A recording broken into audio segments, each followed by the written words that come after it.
Andrea Boveda.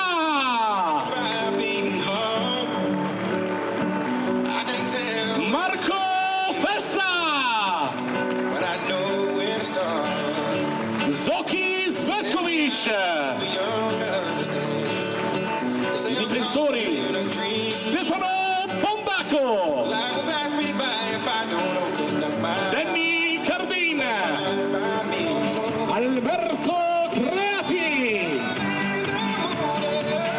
Sicuramente è un manto competitivo e un manto entusiasmante.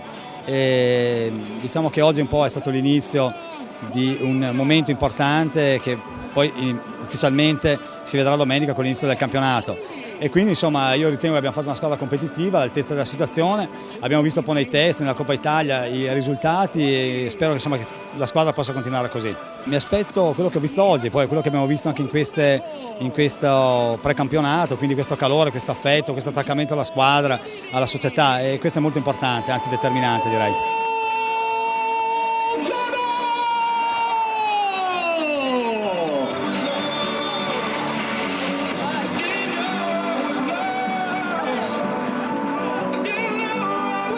Ladies and gentlemen, madame et messieurs, signore e signori, il capitano Manu Spinelli!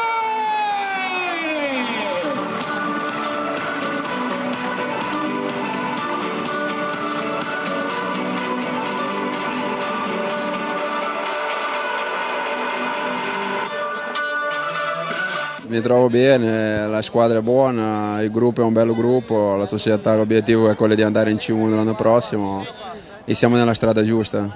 Se vinciamo il gol non importa, l'importante è che vinciamo la domenica. Il programma nostro è proprio quello di arrivare nelle prime 5 posizioni e di centrare la C unica.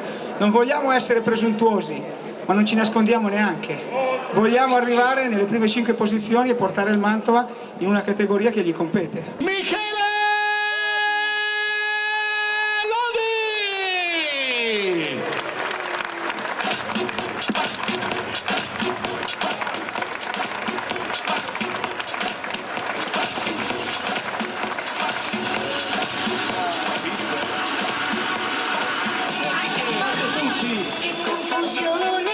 Sara, perché ti amo, ecco, l'emozione, questa viene dedicata ai giocatori. piano, stringimi forte e stammi più vicino. Lo stadio finora ha apprezzato, c'è bisogno di gente e di divertimento, l'entusiasmo non manca.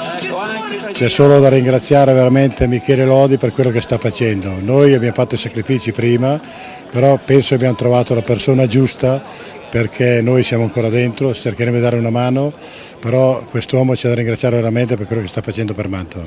Io penso che noi assieme a Lodi possiamo portare il Mantova più in alto, senz'altro lo faremo. Io spero che quest'anno andremo sicuro in C1 perché la squadra c'è e vedremo delle cose belle e poi vedremo quest'altro anno di fare una squadra competitiva.